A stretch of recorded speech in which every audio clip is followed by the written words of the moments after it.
Eu encontrei tanta gente machucada por essa compreensão. Inclusive, uma das últimas entrevistas, a Carla, a menina que me entrevistava, ela tinha uma compreensão tão desatualizada da igreja que chegava a ser cruel para ela. Minha filha, esse Deus em que você acredita, ele não existe. Esse Deus que você acredita, de fato, ele não merece nem o nosso respeito. Preste atenção no Deus que Jesus ensina.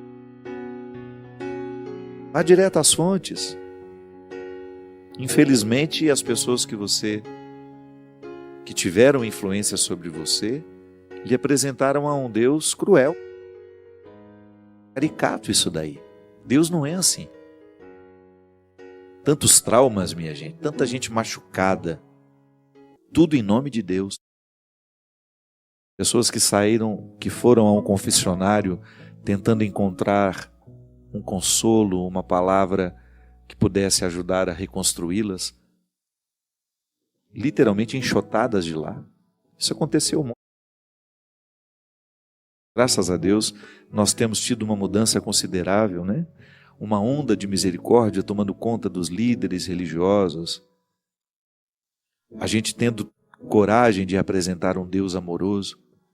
Eu vejo o movimento lindo que o Dunga criou, o PHN, uma juventude que já está liberta deste Deus tirano, de um Deus que senta no chão com a gente, que retira a droga do nosso bolso, que nos convence de que não vale a pena. O empenho do Dunga, desde quando eu conheço esse menino, é esse. A cara de um moleque quando o vi a primeira vez, não é, Cristian? Já fazia um trabalho assim, reconstruir Deus no coração da pessoa. É missão dele. O Dunga faz um trabalho de 1000 padres. Ele só não celebra os sacramentos. O Dunga tem uma oportunidade feliz demais de colocar no coração da pessoa essa juventude que acredita nele, que vai a Deus através dele, que acredita em Deus porque acredita no Dunga, porque isso é humano, né? Está ali, ó, o meu livro chegou, Humano Demais, onde um pouco dessa minha trajetória. Como foi que eu fui apresentado a Deus? Como foi que eu descobri Deus? O livro caiu. Levantar, para arrumar o livro, está aqui. Eu fui apresentado a Deus assim, e também passou alguns Dungas pela minha... Tá difícil, gente, tá aqui. Agora, eu também fui, graças a Deus, passaram pela minha vida alguns Dungas que retiraram um pouco do que estava ruim dentro de mim, muito embora, graças a Deus, a minha mãe foi uma pessoa que me ajudou demais a encontrar Deus de um jeito certo, pela porta da frente, sabe?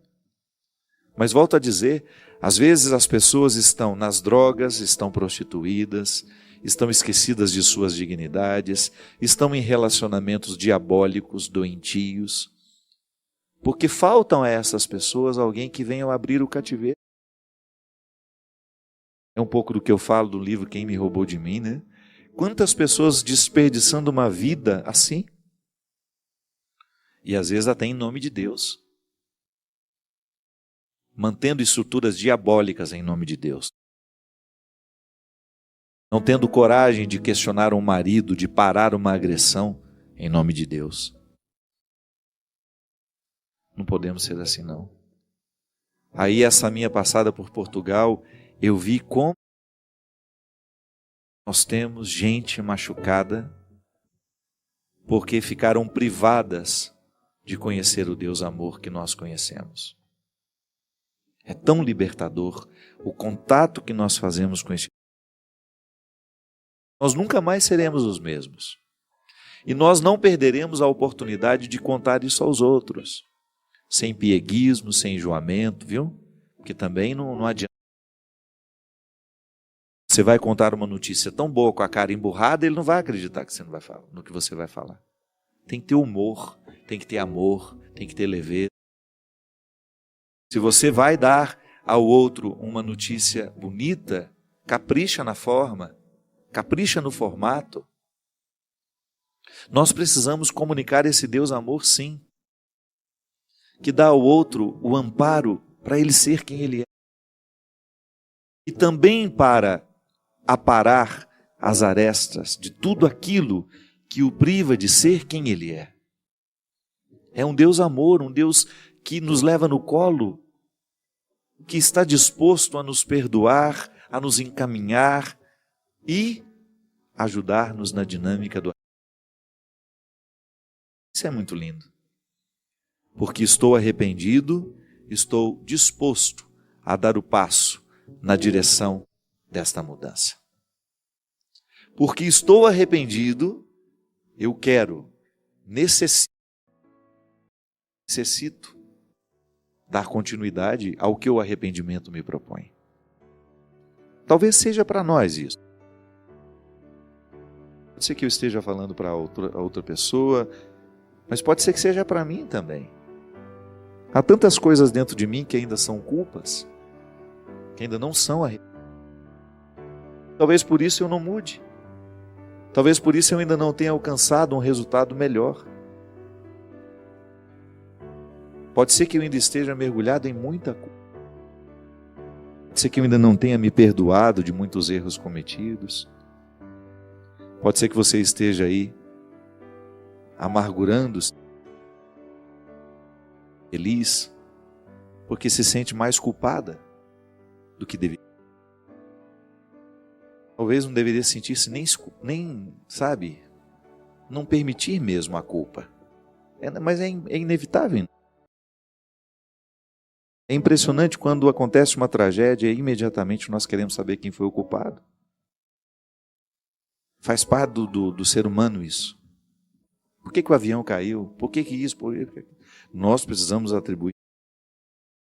Nós fazemos isso o tempo todo com a gente. Só que esta culpa não modifica o fato. O arrependimento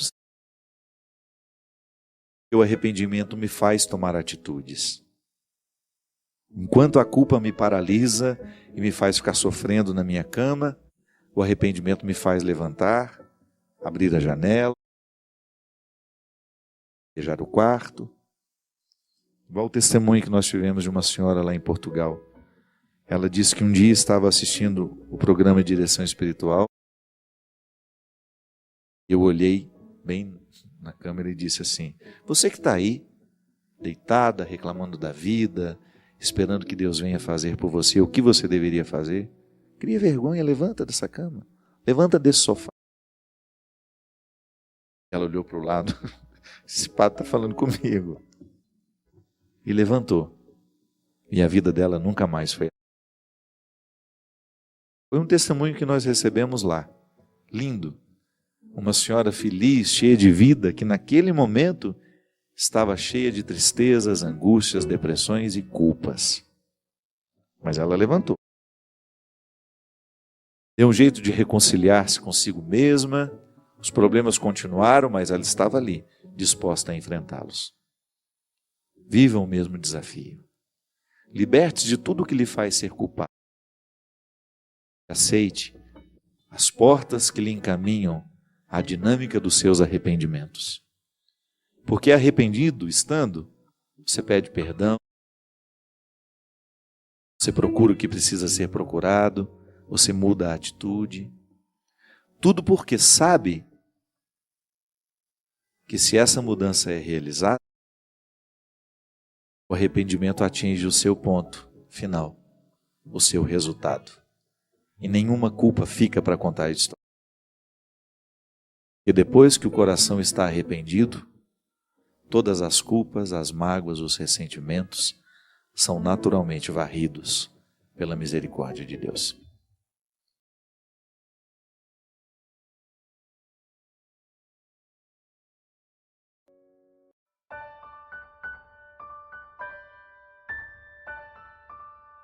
Eu tenho ficado tão incomodado com a maneira como nós vivemos.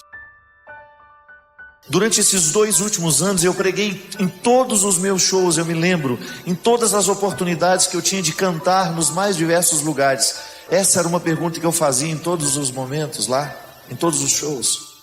O que nos enriquece? O que de fato vale a pena viver? O que traz significado ao nosso coração? Onde vale a pena a gente perder o tempo? Não é? Perguntinha cruel. Eu me olhava, eu me via e eu me perguntava: eu estou vivendo a vida que eu preciso viver? Eu estou fazendo escolhas que de fato correspondem àquilo que me pede o coração? Como nós precisamos dessas frases simples. Como nós precisamos refletir o trivial. Tamanha a pobreza que nós estamos vivendo. Essas expressões simples que me lembram o que de fato, de que forma eu preciso viver. Porque aí para mim sem dúvida, uma oportunidade muito feliz que eu tenho de ser esse canteiro de obras. Que nós precisamos ser. Acho que é isso que nos realiza, né? Quando você percebe que você está em pleno andamento de reformas. É a voz mais difícil de ouvir. A voz do coração, você precisa estar tão silenciado para saber o que ela pede. Eu tenho tanto medo de às vezes viver a serviço do ego. Sabe? Se você for identificar o que o ego lhe pede, daquilo que lhe pede o eu, são tão diferentes as exigências. O ego nos mata, nos põe para trabalhar o tempo todo, porque ele tem tanta vaidade para ser cumprida com o dinheiro que ele tem. O ego, ele dilata, ele quer aparecer, e para aparecer ele precisa estar sempre numa luta desenfreada, quase que cruel.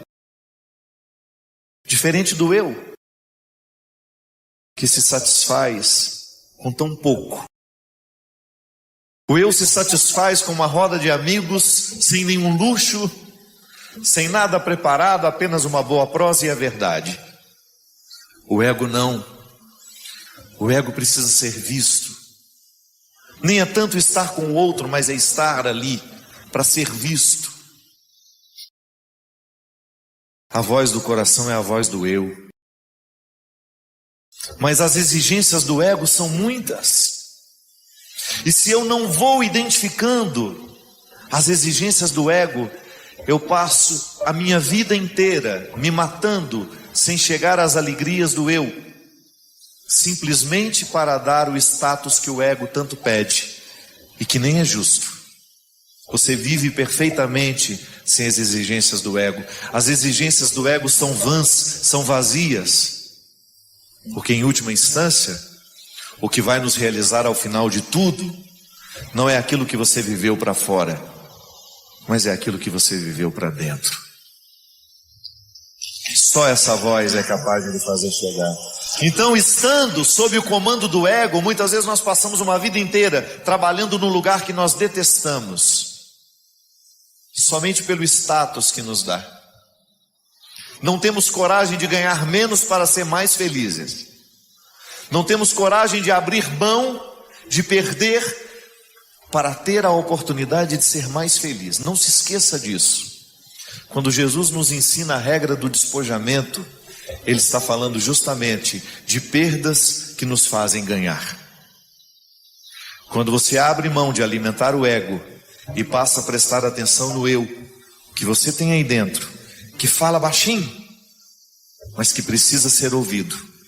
Quando você se encoraja para deixar de ouvir as exigências do ego que tanto te escravizam e passa a prestar atenção no que pede o seu eu, é provável que você mude um pouco a rota da sua vida. A gente muda até onde a gente quer passar o final de semana.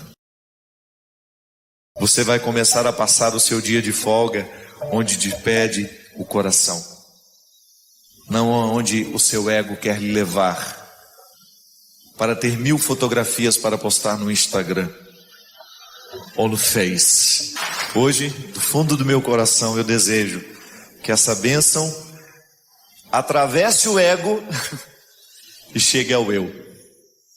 Da mesma forma como eu também quero, assim. Eu quero diariamente desmascarar as mentiras do ego. Ah, não precisa nada disso, mentira. Ah, mas eu quero, mentira.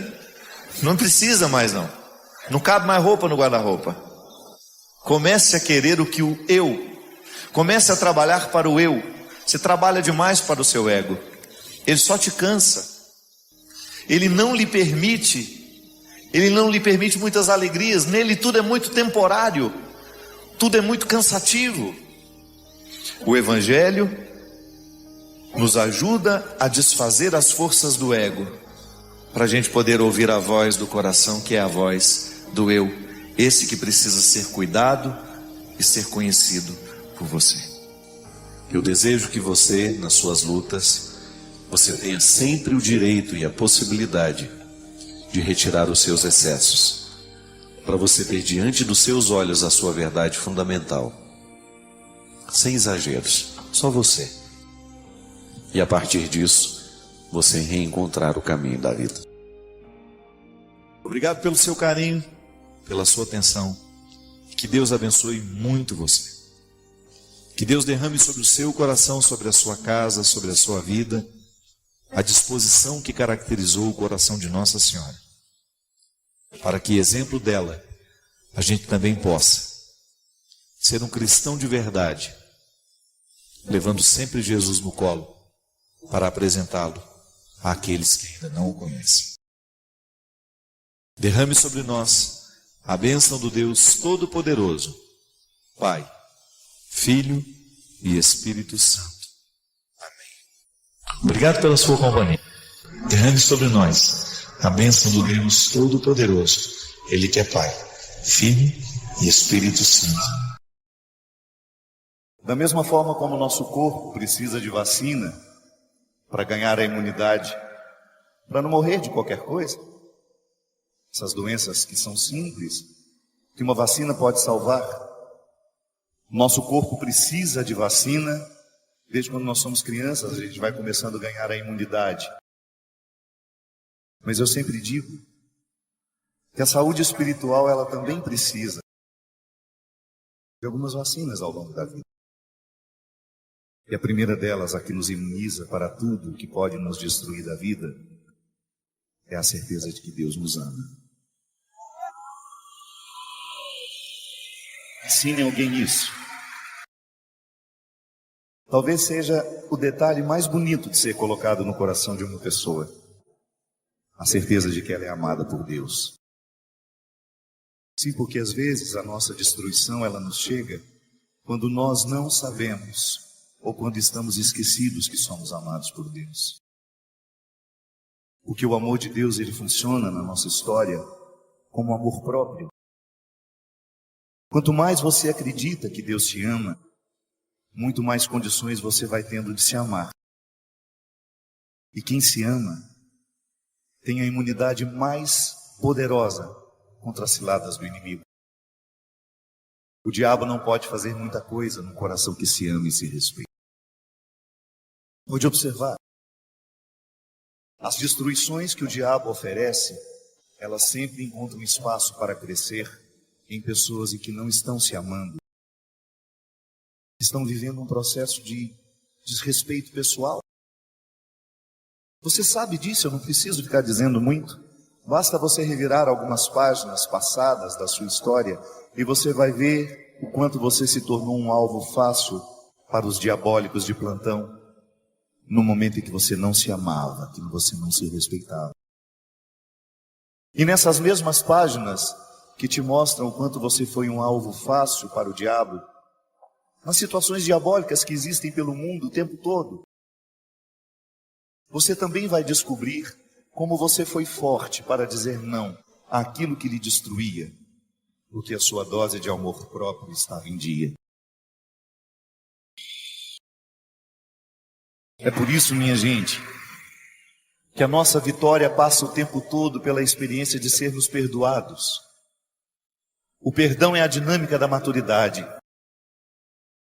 Ele está no eixo da maturidade espiritual, da maturidade emocional, porque é quando a gente se perdoa daquilo que a gente não soube viver, que a gente se prepara para um novo tempo. Como nascer de novo. Toda vez que você perde tempo, esquecendo do valor que você tem, toda vez que você passa uma boa parte da vida se acusando daquilo que você não soube fazer certo, daquilo que você não acertou, Deus perde a oportunidade de cuidar do seu jardim. É tão importante você ter coragem de acreditar nisso. Eu sei que é difícil. Você acha que eu também não enfrento esse desafio todos os dias? Eu olho para mim, eu sei o tanto de defeitos que eu tenho, quantas fragilidades moram aqui. E acreditar que Deus me ama não é fácil. Eu já guardei tantas informações desagradáveis sobre mim que me chegaram pelos outros. Eu fui tão machucado pela vida, eu fui tão machucado pelas pessoas, e eu sou essa mistura de tudo isso. Eu preciso acreditar que Deus me ama, mesmo eu sendo tão fracassado em tantas coisas, e acreditando no fracasso que chegou à minha vida, porque outros me acusavam disso o tempo todo. Eu sempre gosto de dizer isso. Eu tenho uma profunda identificação com aqueles que não entram pela porta da frente, porque eu nunca pude entrar pela porta da frente. Eu também nunca fui muito acreditado. E não estou dizendo isso aqui para me lamentar, não. Estou apenas dizendo que se hoje Deus me coloca num meio diferente para estar com pessoas diferentes, é porque eu fui achado da mesma forma. E seria uma incoerência da minha parte não ter um profundo respeito por todos os que passam pelo meu caminho, por mais diferentes que eles sejam de mim. Porque eu também um dia fui achado por Jesus assim, na beira da estrada. Eu não estava no caminho principal, eu estava na beira da estrada. E desde então eu descobri que o meu sacerdócio é andar pela beira da estrada, lá onde eu também fui achado. Porque há tantos como eu, necessitados de serem olhados nos olhos e de receberem essa notícia. Que Deus ama, que Deus não se cansa de amar, que não há nenhum erro que nós tenhamos cometido na vida que possa retirar-nos da certeza do amor de Deus. Não há nada. E eu tenho consciência que a minha espiritualidade consiste em acender naqueles que estão cansados chama de um novo tempo. Dizer aos que ainda não sabem, ou recordar aos que estão esquecidos, que Deus não desiste de nós. Deus não desiste de mim. Deus não desiste de você. E eu sei que às vezes nós ficamos desistindo de nós. Eu sei que às vezes você desiste de você, porque você sofre do mesmo mal que eu já sofri muito, que é ser olhado de um mesmo jeito pelas pessoas que te conhecem. Aquele olhar que paralisa, sabe? Aquele olhar que diz, ixi, eu já sei como você é. Isso é terrível. Às vezes nós precisamos a chance, apenas de uma chance, de um olhar que nos olhe como se fosse o primeiro dia de nossa vida. Às vezes é só isso que nós precisamos. Quebrar a força dos olhares que nos viciam naquilo que nós já sabemos de nós. É tão cruel você encontrar pessoas que ainda não chegaram ao melhor de si, porque elas estão numa ambiência desanimadora. Elas estão cercadas de pessoas que olham para elas de um mesmo jeito, de um jeito viciado, paralisante. Por isso que às vezes é bom você sair de casa e vir passar um final de semana aqui, para você descansar um pouco dos olhares que te olham de um mesmo jeito. E aí você tem um poder evangelizador maravilhoso, que é a sua capacidade de olhar. Sempre gosto de dizer isso, minha gente. O primeiro gesto evangelizador, nós que somos cristãos, não é dizer nada ao outro, é olhar para ele. Porque o que faz o outro ficar à vontade diante de nós não é o que a gente diz, mas é a maneira como a gente olha.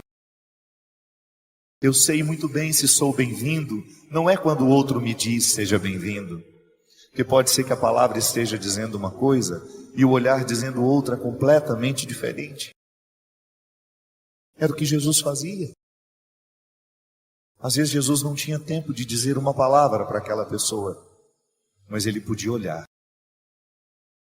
E o olhar dele era sempre um olhar renovador. Um olhar que colocava coragem em quem o recebia. Um olhar que desafiava tudo aquilo que aquela pessoa já havia encontrado de si. Um olhar que quebrava o poder viciante dos olhares que paralisam, que nos amedrontam e que às vezes nos fazem pensar que só podemos ser essa pequena porção que já achamos de nós mesmos. Você é muito mais do que você já achou de si. Você está apenas começando. Você está apenas começando. Ouse acreditar. Ouse acreditar que o melhor que há em você ainda não veio à tona. Ouse acreditar que hoje o olhar de Jesus é para você, que já está desanimado de si, que coleciona fracassos, que coleciona decepções. Ouse acreditar que hoje esse olhar é para você. Ouse pensar que tudo isso aqui foi colocado, foi pensado, para que nessa noite você fosse visitada pela certeza do amor de Deus por você.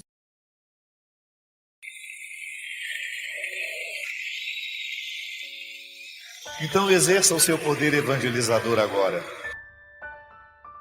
Olhe com amor para quem você pode. Isso. E se desse olhar nascer um abraço, que o faça. Às vezes essa pessoa saiu de casa para receber esse abraço agora, para receber esse olhar. Isso. Distribua gestos amorosos. Nós somos todos iguais, minha gente. Todos nós somos frágeis. Que nenhuma prepotência, que nenhuma arrogância espiritual sobreviva entre nós. Que nós tenhamos sempre diante dos nossos olhos a certeza de que a nossa fraqueza, a nossa miséria, ela não pode nos desanimar, mas ela precisa nos irmandar. Eu, quando sei que sou fraco, eu preciso olhar para aquele que está do meu lado com misericórdia, porque eu sei que ele enfrenta as mesmas fraquezas que eu. Muito embora eu, movido pela arrogância, eu tenho uma facilidade imensa de condenar no outro aquilo que eu não suporto em mim. Às vezes, por causa de uma vaidade espiritual, eu tenho uma facilidade imensa de gritar as fraquezas do outro, porque na verdade estou querendo sufocar as minhas. Às vezes tenho uma facilidade imensa de condenar naquele que está fora de mim, porque condenando, julgando pedra, é uma maneira que eu tenho de me esquecer, ainda que por uns instantes, que eu sou capaz de cometer um crime muito pior que ele. Não. A nossa fraqueza não pode nos colocar arrogantes. A psicologia nos ensina que onde existe insegurança, lá existe agressividade. As pessoas mais agressivas são as mais inseguras, porque a agressividade é uma forma que elas têm de sobreviver. Mas nós não vamos nos render a isso. Eu não vou parar no rosto agressivo. Eu não vou ter medo da agressividade de ninguém. Eu vou oferecer o meu amor. Eu vou oferecer aquilo que eu sei que já está curado em mim. Porque não há uma maneira mais honesta de viver o Evangelho senão partilhando aquilo que eu recebo todos os dias. Eu recebo perdão, minha gente. Eu recebo misericórdia. Eu sou um filho da fraqueza, mas eu também sou um filho do céu. E eu não me canso de oferecer isso a quem passa por mim. Então, certos de que somos fracos, miseráveis, a gente acolhe melhor o que passa pela nossa vida. Deus ama você. Deus ama você.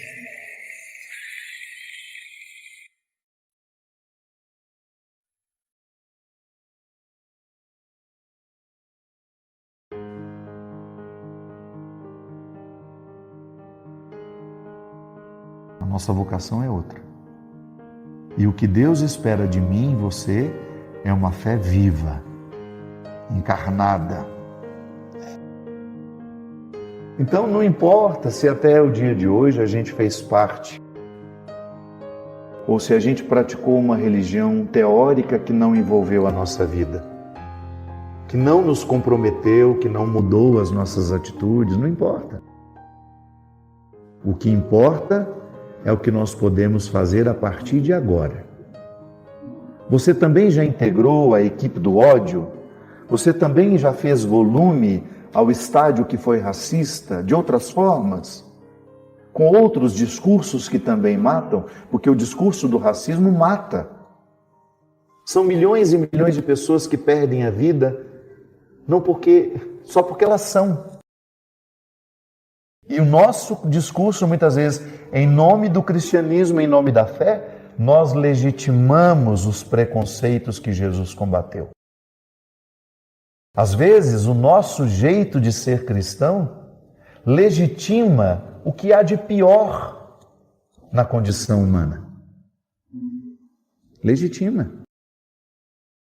Então não importa se até o dia de ontem a gente fez isso. O importante é o que a gente pode fazer a partir de agora. Hoje nós queremos aproveitar este motivo litúrgico, que é a festa da Santíssima Trindade, para pedir que o Senhor hoje derrame sobre nós uma dose redobrada do Espírito Santo, para que o Deus que nos habita seja reavivado. Nós queremos hoje um reavivamento da nossa capacidade de entender as estruturas diabólicas do mundo e quando é que nós fazemos parte delas. Porque entramos no movimento da manada e fomos adestrados ao ódio. Hoje não é nenhum problema a gente reconhecer isso, que a gente fez parte de um adestramento para o ódio. Você foi, nós estamos sendo, se a gente não toma cuidado, a gente o tempo todo é adestrado para responder de maneira rápida, de maneira odiosa, raivosa aos estímulos que nos fazem. É muito difícil ser cristão nos dias de hoje. Está muito difícil. Porque a estrutura que pensa o ódio no mundo, ela está muito atuante. As redes sociais, infelizmente, têm se tornado um território de ódio. Isso que nós estamos fazendo aqui agora, né?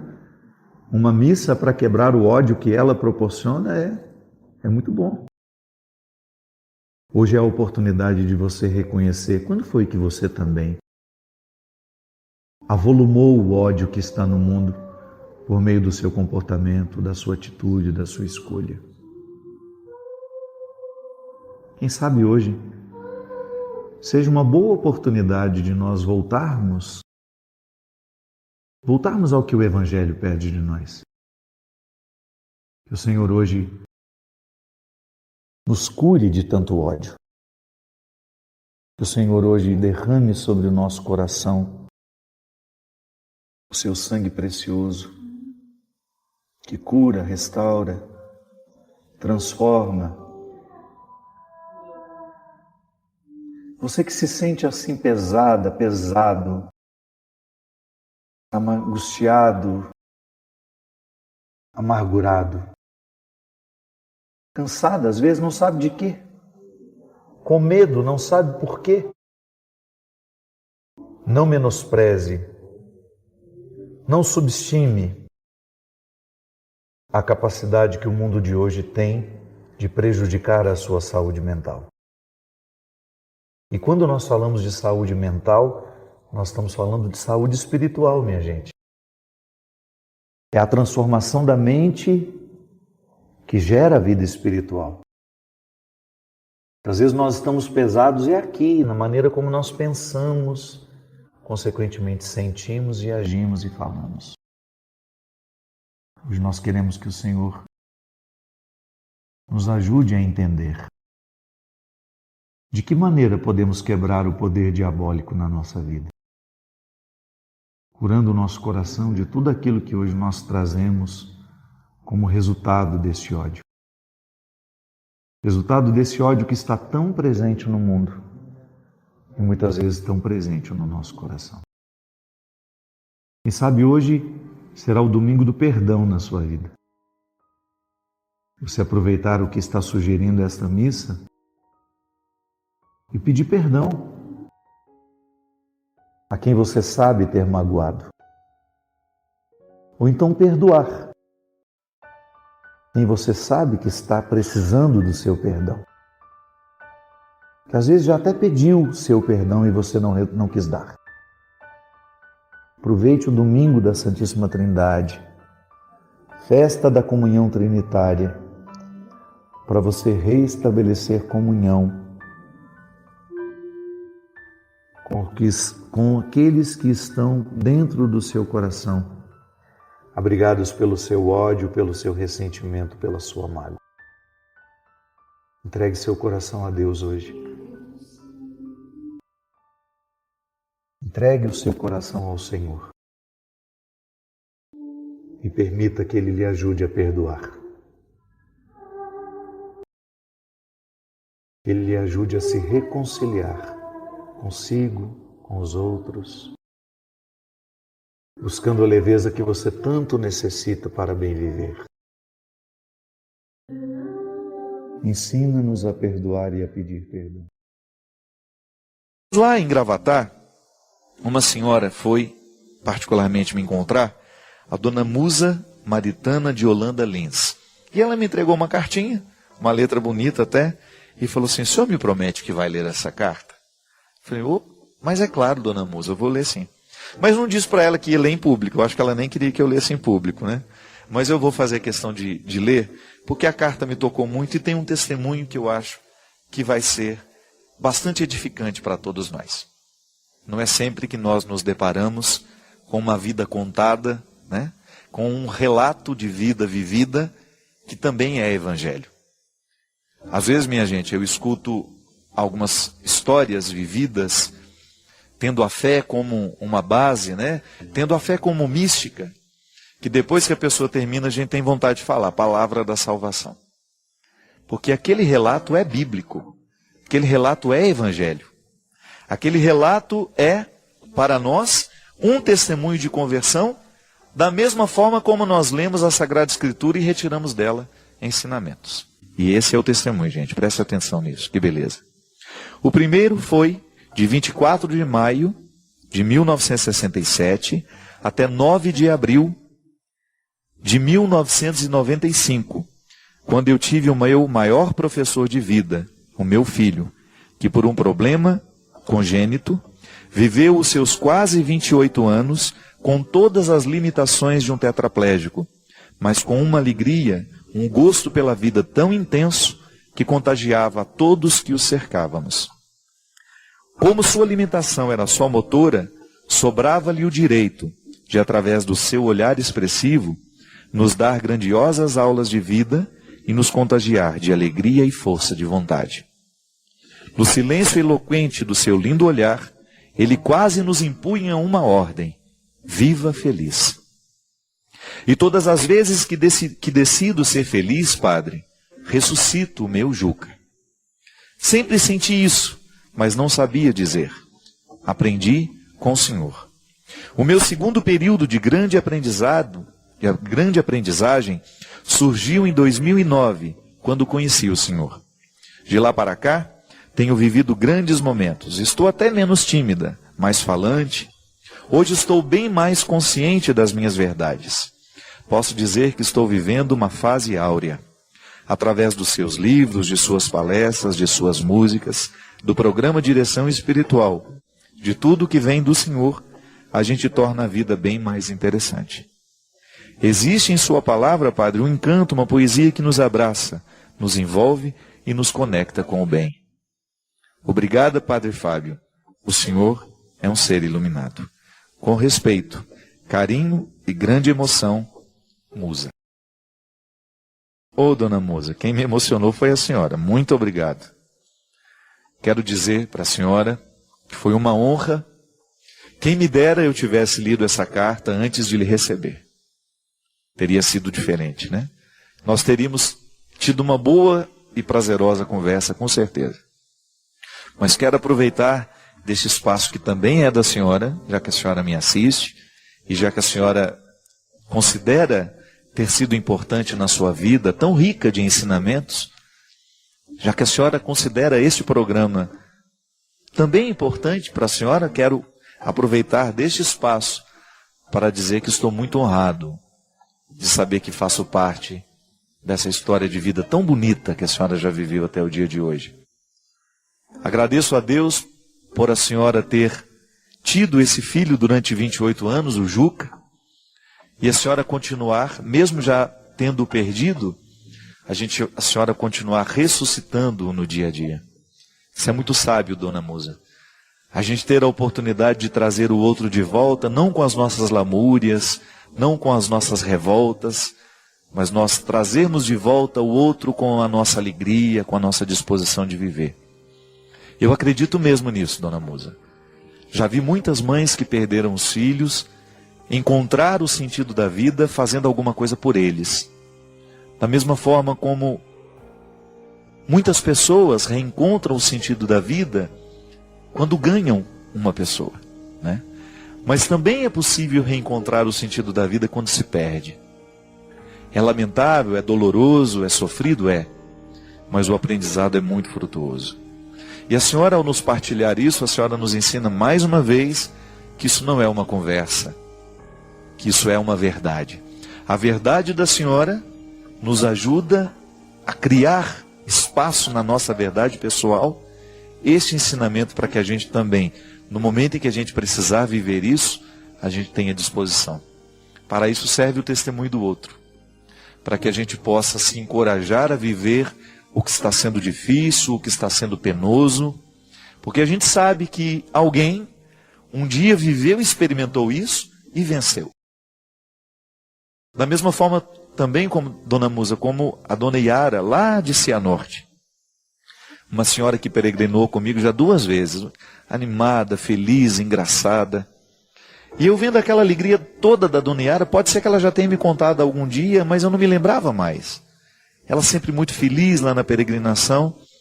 Num momento em que ela estava a sós comigo, ela me disse que ela também havia perdido um filho e que o programa Direção Espiritual a ajudou muito tempo depois de viver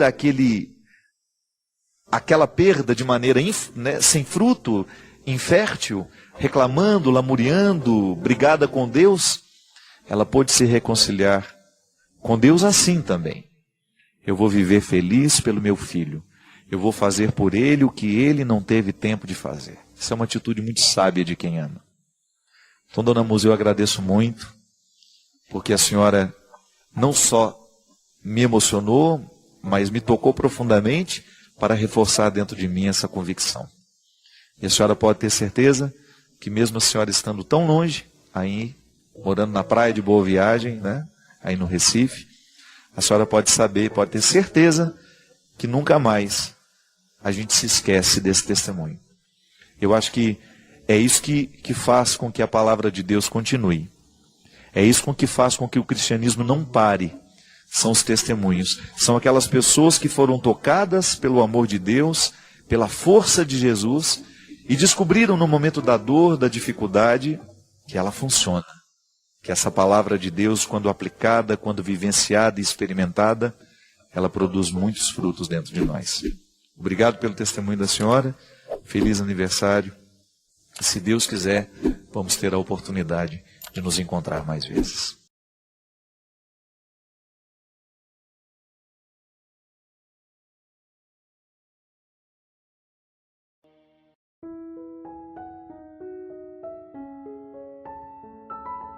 Boa noite para vocês que estão aqui hoje conosco. Obrigado pela presença, já estão aqui desde segunda-feira, não é isso? Já vieram para o show Piano e Voz. Boa noite, Christian. Obrigado por nos ajudar aqui, querido. Obrigado por estar conosco. Agradeço também a Canção Nova pela generosidade em nos presentear com essa transmissão. Isso custa muito caro. A gente que trabalha lá na Canção Nova sabe o custo de uma transmissão ao vivo assim, com esse deslocamento de equipe, de carro para fazer a retransmissão. Nós agradecemos do fundo do coração pela oportunidade de hoje estarmos juntos aqui. Todos nós fazemos a experiência do cuidado, a gente nasce a partir dele, né? Eu gosto de dizer que o cuidado é a primeira experiência de fé que nós fazemos. Que quando nós falamos a palavra fé, a primeira coisa que nos ocorre é a fé em Deus. Não. A vida é uma constante experiência de fé. Você vai comer um pão de manhã, você tem fé que o padeiro não envenenou o pão, não é? Você sabe que tem gente que cria essa neurose. Não cria não é para você desenvolver essa neurose não. Você vai passar uma manteiga no pão, não passa pela possibilidade de que tinha um funcionário maldoso que colocou estricnina na sua manteiga. O tempo todo nós fazemos experiência de fé. E essa é uma fé natural. Eu acho muito interessante que no processo humano, a experiência do cuidado já nos sinaliza para aquilo que depois espiritualmente nós vamos compreender. Se você está aqui, é porque alguém se dignou a cuidar da sua indigência. O que é a indigência? É a insuficiência humana. Piorou, né? São termos filosóficos bonitos, né? A insuficiência humana, eu não me basto. Eu preciso de alguém. E o ser humano é o que nasce mais imperfeito, mais incompleto na natureza. Se você tem um cavalinho que nasceu hoje, ele já dá um jeitinho de se equilibrar sozinho, procura a mãe dele. Nós não. Se você nasce hoje aqui e alguém te deixa naquele lugar, você não tem condições de ir a lugar nenhum.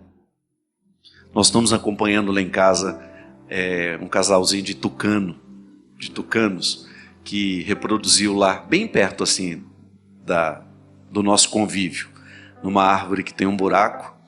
Aí de vez em quando o Vanói, o marido da Teca, vão lá filmar os tucanos.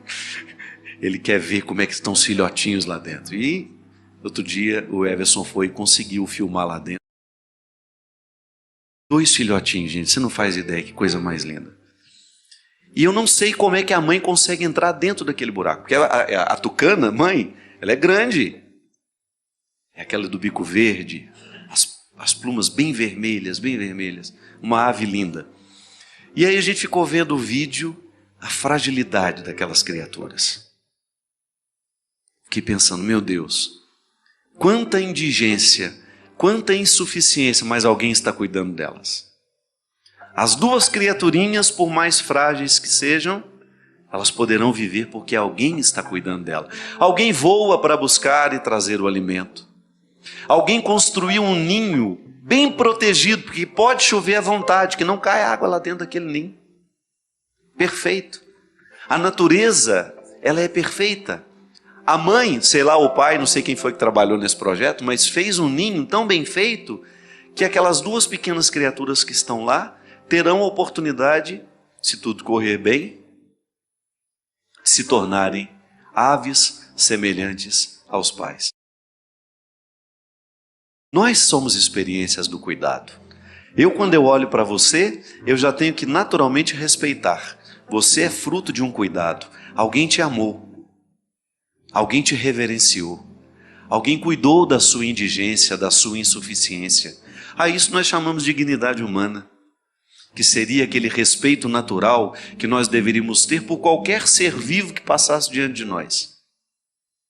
É claro que quanto mais a gente evolui a nossa consciência, maior será a nossa capacidade de reconhecer a vida em todas as realidades. Então, quando a gente vê aquele mar de lama lá em Minas, destruindo a fauna e a flora que cerca o Rio Doce, dói na gente, não é verdade? Tem imagem mais triste do que aquela? Não. É muito triste a gente ver. Quanto mais a nossa consciência estiver evoluída para perceber o valor da vida, maior será a nossa atenção à experiência do cuidado. Eu, definitivamente, quero cuidar deste mundo em tudo aquilo que eu puder. De não julgar um papel de bala no rio. Eu quero ter esse cuidado, é minha responsabilidade.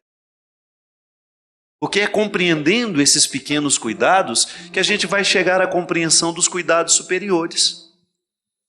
É por isso que é muito difícil para uma pessoa que não foi amada humanamente o suficiente compreender que Deus a ama. A história humana é a base da fé sobrenatural. Então essa minha experiência natural de cuidar e ser cuidado é absolutamente fundamental para que depois eu tenha condições de acreditar em Deus. Porque eu sempre digo, crer no sobrenatural, minha gente, é muito sofisticado. Antes a gente precisa ter passado pela experiência natural de amar e ser amado. Então a experiência do cuidado é a primeira que nós fazemos na vida. Alguém um dia cuidou de nós. E depois, à medida em que o tempo vai passando, os papéis vão se invertendo.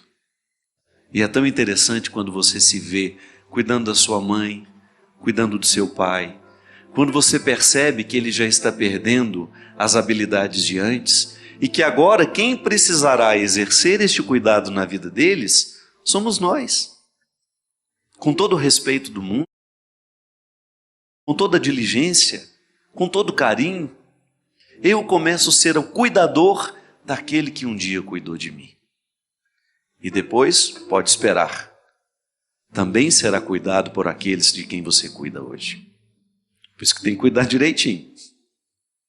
A gente tem que cuidar direitinho para que depois o retorno venha naturalmente para nós. Crer que Deus cuida de nós. Você sabe que esse era o grande esforço que Jesus fazia para mudar na cabeça das pessoas essa compreensão. A aproximação que Jesus faz das pessoas com o coração de Deus é para que elas pudessem identificar que Deus é o cuidador. Cuida de mim a partir do amor que Ele me dispõe. Ele me saber-se amado, saber-se cuidado. Aí o que desperta em nós? O cuidado que eu preciso ter comigo. Porque eu sei que alguém cuida de mim, eu naturalmente reajo a esse cuidado, cuidando de mim também. Quanto mais você compreende que Deus cuida de você, maior é a sua observância no cuidado que você precisa ter com você. Com sua saúde, saúde física, saúde psíquica, saúde emocional. Aí você começa a olhar-se assim, como aquele que está sob a dinâmica do cuidado. Eu creio em Deus, creio que Deus me protege, mas eu olho para os dois lados da rua antes de atravessar. Eu faço o meu papel nessa história. É interessante que Francisco de Assis, ao compreender o amor de Deus na sua vida, quando ele passa por aquele processo de conversão, em que ele fica nu no centro da cidade, quem já assistiu o filme Francisco e Clara, recorda-se daquela cena? Aquele momento em que Francisco fica nu, aquilo é cheio de significado. A nudez de Francisco em praça pública é cheia de significado. Ele está voltando para o colo de Deus para receber todos os cuidados que ao longo da vida ele havia esquecido de lhe oferecer, de se oferecer. Então ele reassume a vida em Deus. E o que Deus provoca no coração dele? A partir do momento em que ele se sabe cuidado e amado por Deus, ele vai cuidar daqueles que ninguém queria cuidar. Não é assim que funciona na vida de Francisco? O movimento misericordioso de Deus não o paralisa num amor de mesmice, de egoísmo. Não, ele vai em busca daqueles que precisam dele. Por isso que é tão interessante a gente identificar o nosso cristianismo e medi-lo. Eu sei que cristianismo não pode ser medido. Mas se você quiser analisar a qualidade da sua conversão, é só você fazer essa análise. O quanto que você já é capaz de cuidar dos outros que precisam de você. Cristianismo que só nos dá o status de cristão? Que não me move na direção dos que precisam de mim? Que cristianismo é esse?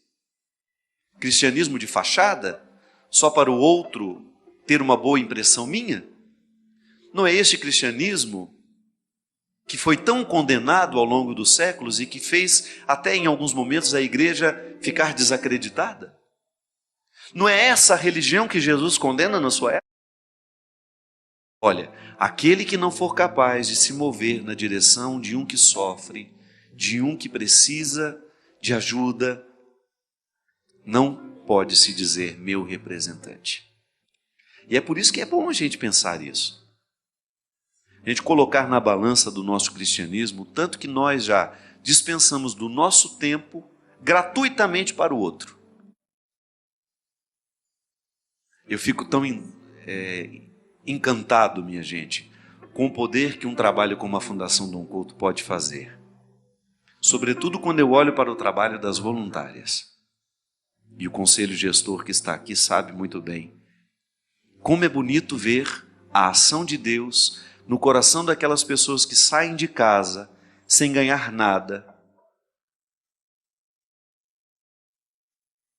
para poder fazer um trabalho que vai ajudar outras pessoas.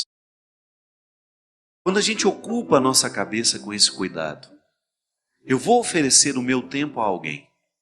Quantas vezes nós ainda não temos as obras para poder ocupar tanta gente, mas quantos amigos meus, dentistas, médicos, me procuraram, padre, quer que eu dê meio-dia do meu trabalho lá? Quer que eu vá fazer alguma coisa? Quer que eu vá atender alguém? Quantos profissionais liberais, minha gente, hoje estão procurando dar um pouco do seu tempo às pessoas? Você sabe por quê? Porque o mundo está tão cruel, a crueldade está tão na vitrine do mundo, que as pessoas estão começando a fazer um movimento para diminuir isso. Como é que eu posso diminuir essa crueldade que está na vitrine do mundo e que é notícia em todos os lugares? Fazendo o bem nas proporções que me cabe. Um gesto de amor, de doação, um dinheiro que eu posso oferecer, uma ajuda àquele que tem menos do que eu, uma oportunidade de fazer pelo outro o que ele não pode fazer por si mesmo, porque não é manutenção de gente preguiçosa. Eu sempre tenho esse critério. Eu não posso manter a preguiça do outro. Eu gosto de ajudar quem se ajuda. Estou errado? E gosto de mover o outro na direção de suas soluções. Eu não posso passar a mão na cabeça do meu irmão, da minha irmã, do meu primo, da minha mãe, do meu pai, e ficar eternamente dando a ele, fazendo uma manutenção que o priva de tomar coragem de ir atrás daquilo que precisa fazer. Posso dar um exemplo aqui muito concreto.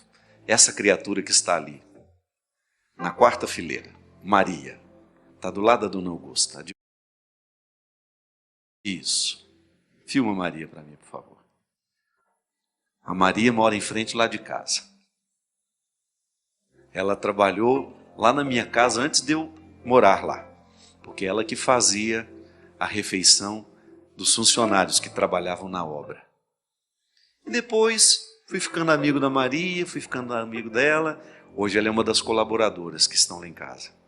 Mas você sabe o que eu mais admiro nessa criatura? É o tanto que ela cria soluções para os seus problemas. Nunca vi a Maria reclamar de falta disso, falta daquilo. Ela passa os apertos dela. Mas está lá, toda sexta-feira, passa o dia inteiro fazendo bolo para no sábado vender na feira. Faz pano de prato, borda. Tudo que você puder, essa mulher corre atrás para fazer, para poder ter dignamente o sustento de sua família. Nós precisamos de muitas Marias. Nós precisamos aprender com essas Marias. Porque às vezes nós ficamos parados lá no nosso sofrimento, esperando que o outro venha trazer soluções para nós. Não. Deus cuida de mim quando eu regaço as minhas mangas, crio vergonha na cara e começo a correr atrás das soluções que só eu posso construir na minha vida. Deus é glorificado nos corações corajosos assim, minha gente. Deus é glorificado e o país é movido a partir de pessoas assim, que não esperam as soluções caírem nos seus braços, que não esperam que outras pessoas venham fazer por elas o cuidado que lhes cabe. Isso é fé. Isso é cristianismo. Eu acredito em Deus, então eu levanto todos os dias de manhã e vou atrás das soluções que eu preciso construir para os problemas que eu preciso.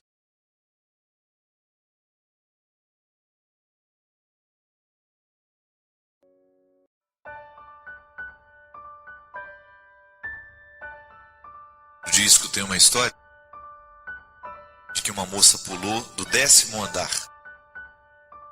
Uma experiência de suicídio. E aí o porteiro a ouviu gritando socorro no momento que caiu. Eu achei muito triste essa história. Porque se ela estivesse tão convencida de que verdadeiramente queria morrer, ela não teria gritado. Mas se houve um grito de socorro naquele intervalo de tempo em que ninguém poderia fazer mais nada, significa que numa fração de segundos, aquela moça reencontrou um vínculo com a vida. E se arrependeu tarde. Já estava no meio da queda. Já não dava mais tempo de segurar na janela, já não dava mais tempo de dar um passo atrás, já não dava mais tempo de ser socorrida por ninguém, não dava tempo para estender uma rede. Descobriu o vínculo no momento da queda, tarde. Mas é interessante pensar nisso. O vínculo que faltava para aquela moça,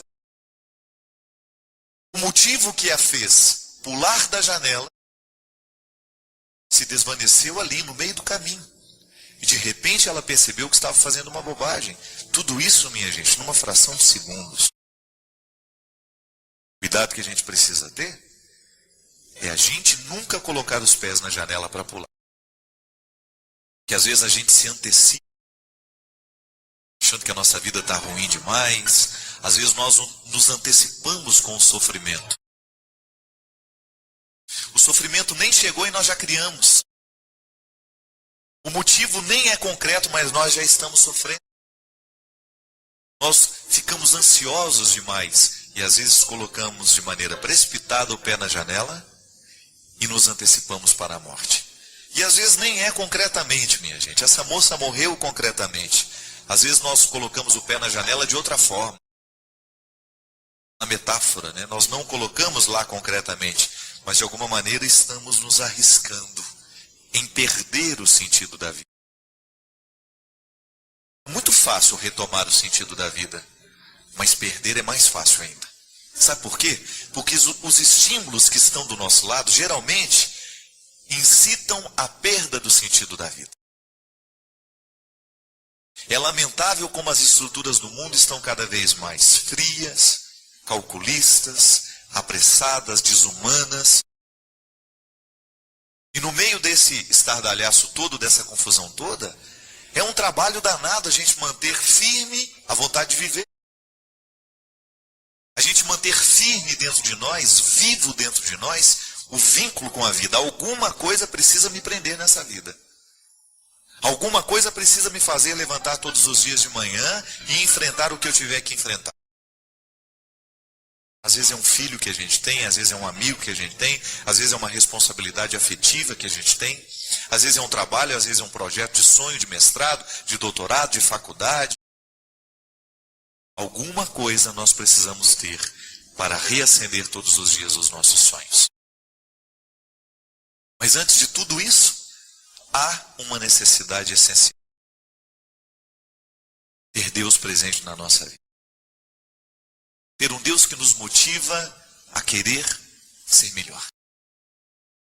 Ter um Deus que nos incentiva a querer a vida. Uma florzinha na janela que a gente não perde de vista. Que Deus nos oferece todos os dias. Às vezes nós somos muito ingratos. Nós dizemos que está tudo muito ruim. Mas dizemos de maneira apressada. Nos antecipamos para dizer. Há tanta coisa boa acontecendo hoje. Há tanta coisa bonita florescendo do nosso lado, mas muitas vezes por causa do nosso pessimismo, por causa da nossa maneira estranha de nos apressar com a morte, a gente reclama de maneira ingrata, de maneira injusta. Vamos abrir as portas da nossa casa para que coisas boas possam entrar. Abra as portas da sua mente, purifica a sua mente, para de prestar atenção nos problemas. comece a construir soluções. Ame um pouco mais, odeie menos, reclame menos, ajude mais, busque mais soluções, ao invés de encontrar tantos problemas.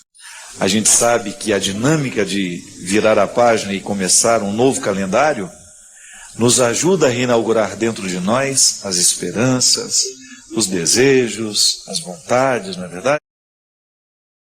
O livro do Eclesiástico nos fala de maneira tão sábia que para cada tempo, para cada dia, o seu sofrimento, a sua luta, existe debaixo do céu um tempo para cada coisa. Tempo de plantar, tempo de colher. É assim que nós usamos o tempo, a nosso favor. Porque se a gente permitir que ele se estabeleça como nós, como uma força pesada que nos mata aos poucos, a gente perde a graça de transformá-lo em bênção. E o tempo a cronologia, precisa ser usada como um instrumental de crescimento. Eu passo por ele. Percebo que os meus dias podem ser diferentes. Sou eu que recebo mais uma vez a graça de reinaugurar um tempo na minha história. Aí você poderia dizer, padre, mas a vida continua a mesma. A vida é a mesma. As lutas são as mesmas. Mas a metáfora do ano novo nos empresta um novo sentido, um novo vigor, para que a gente possa abrir as portas da nossa casa, as janelas do nosso coração, e a gente ter a disposição de começar um novo tempo. Quem disse que você está condenado a morrer do jeito que está hoje? Não, eu não quero pensar assim. Porque aquilo que a gente pensa tem um poder muito grande sobre nós. Os nossos afetos são gestados a partir dos nossos pensamentos.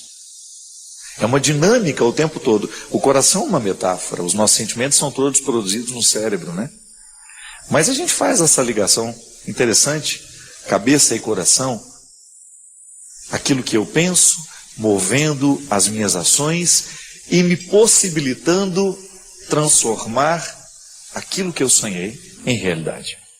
O amor humano é assim, gente.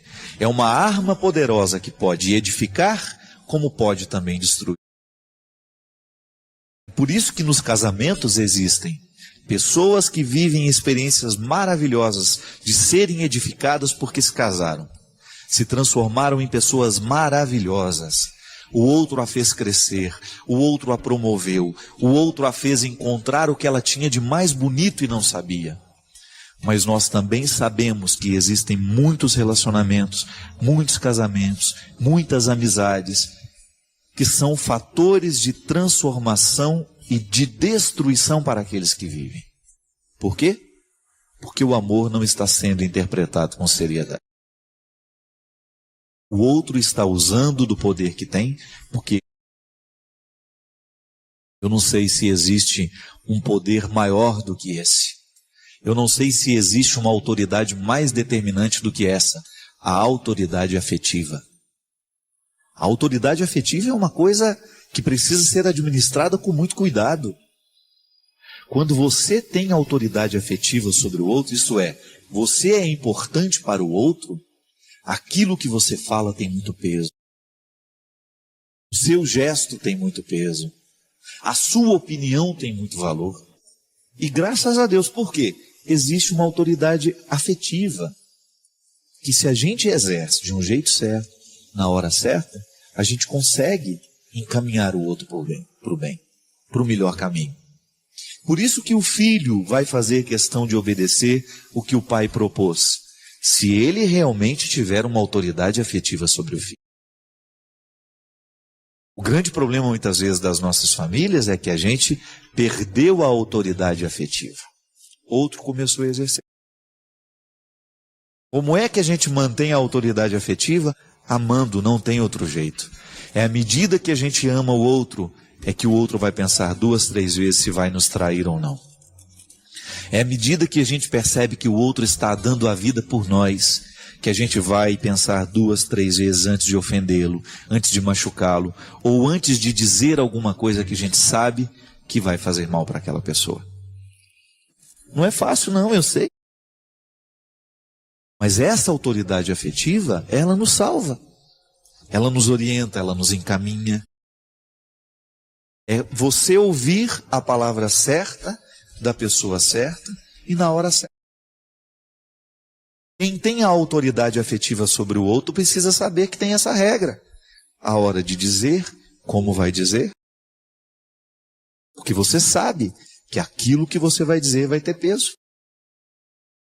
Muitas vezes as pessoas são destruídas porque aquele que tinha autoridade afetiva, utilizando-se de objetivos pessoais e escusos, querendo tirar vantagem da autoridade que tinha sobre o outro, manipulou. Fez o que quis. Isso é muito perigoso.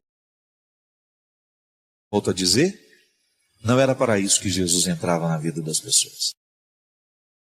Jesus entrava na vida das pessoas porque queria transformá-las em pessoas melhores. E essa precisa ser a nossa postura no mundo, minha gente. Nós somos cristãos, vivemos a mesma missão. Se quisermos entrar na vida do outro, a gente tem que ter essa consciência. Eu quero entrar para tornar o outro melhor. Para torná-lo pior? Não.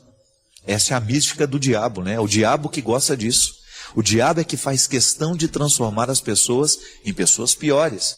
Mística não, Esta é a maldade dele. Não é nosso objetivo. Hoje eu tenho certeza que Deus quer entrar na sua vida, quer exercer autoridade aí no seu coração, só com esse único objetivo. Fazer você ser uma pessoa melhor.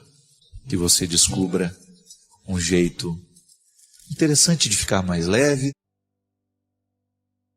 de jogar fora um pouquinho dos pesos que lhe acorrentam.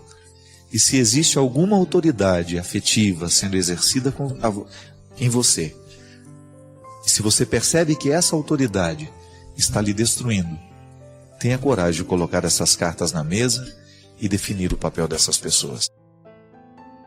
Porque se você não cuidar de você, é difícil que outras pessoas possam ajudar a cuidar. Cuidado tem que partir de nós.